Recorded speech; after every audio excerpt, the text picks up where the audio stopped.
This place changed the world, and it changed me. Elmina Castle, the oldest European building in sub-Saharan Africa, a place where millions took their last steps on African soil.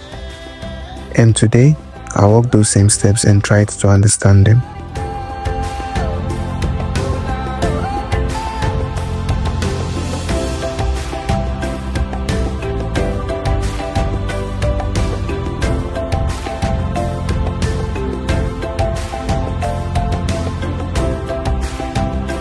I'm in Cape Coast, Ghana.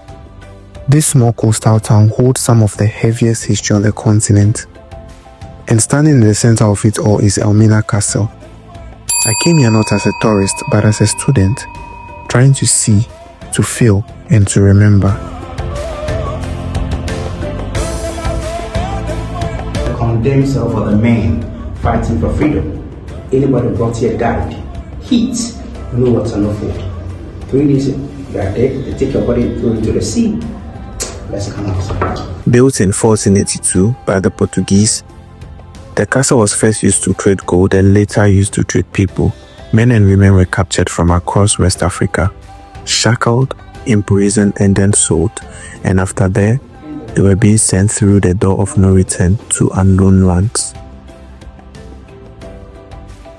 About 60 people from Ghana, Nigeria, UK, US, they came to sleep here for 12 hours.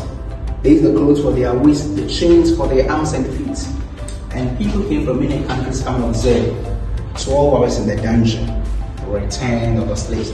But the items are not original, only for the exhibition, 2015. We are at the female slave dungeons. Now please, let's check this female dungeon here. This female dungeon is the biggest one here. 150 women just lying on the floor, like that. There were 2 containers, one container there, another container there.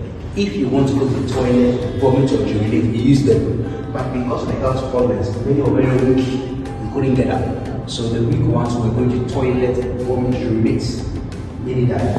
Just pick your body up and throw it into the sea. Female exits.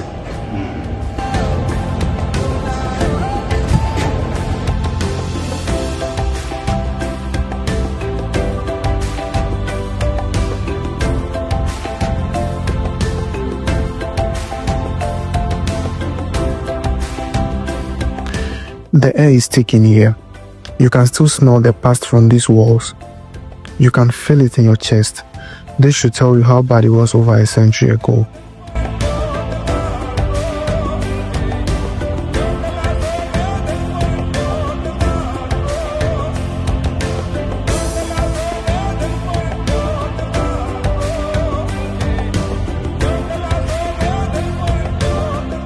Slaves. The British came here and converted the 2 halls to be classrooms for policemen. But right now, it's a museum. The male slave dungeon. All the men were down here. Now, when we look at all the rooms, up. Soldiers, traders, missionaries, ship crew members. Hello, 2nd floor there for deputy governor, and the last floor up for governor. So over here, your position will tell you where you have to sleep, the higher you are. So down, slaves, soldiers, traders, deputy governor. Right above the dungeons was the governor's apartment. Apartments with lots of room, even a room for a kitchen, a room full of clothes, washroom, and a separate bedroom, with a very good view of the ocean. They watched the sunrise and the sunset, while below him were people suffering. This is how the world looked away. This is power ignoring pain, and that was how they lived.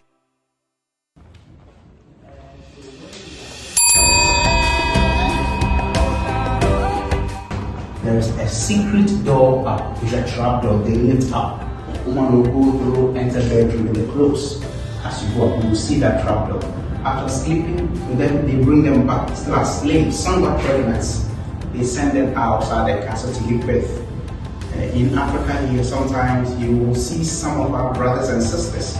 If you look at their skin color, it's very light. That's a light color skin. And then there are some European names on our coastland. You may hear a name like Heidi Cooper, Engelman, Waits, De Bolt, De Heer, De Graft.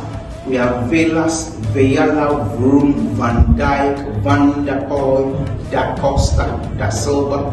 We have Wilberforce, Peterson, Hutcherson, Johnson, Blanson, Robertson, Harrison, Simpson.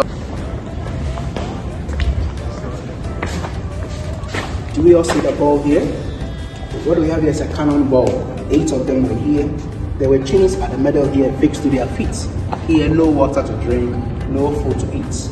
Rain or shine, day or night, they were here in chains. And this treatment was given to them so that the other women inside, when they see, they become afraid never to disobey the governor. The ball weighs 25 kilograms. You can't run away. That was a punishment. And once you cross this door over here, you say bye to your past life. You say bye to freedom. You say bye to everything you love. And you say bye to your motherland. Because here you cross to the land of the unknown, where you'll be enslaved for the rest of your life. So we are just done with the tour, and I've realized something. In as much as this is a very sad story, slavery and all, I feel like we the blacks are sometimes our own problems. The whites didn't really fight to capture the slaves. They were sold by another black man.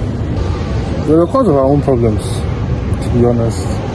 If it weren't for us enslaving ourselves, fighting each other for simple commodities we could have probably come up with ourselves, none of this would have happened. So we're the cause of our own problems. But it's a lesson that we've learned.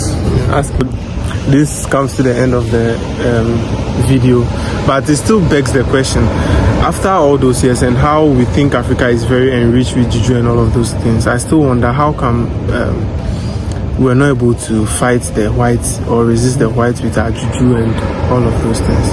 So if you have an answer for me, you can just drop it in the comment section.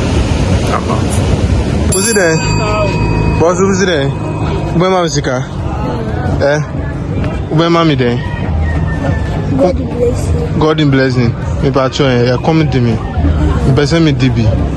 Uma me 1 cedi. I didn't have And I 2 cedi say. 1 cedi. Oh. 1 cedi. Yo mati e kasa. Nyami siramu. Bye bye.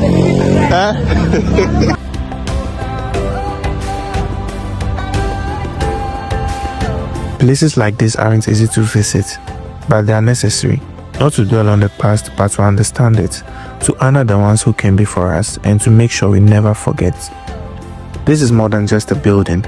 It's a reminder of what was taken, and also of what survived. Because despite it all, we are still here, still telling our stories, still healing, still rising. My name is Mr. Bright, and this is Elmina Castle from my point of view.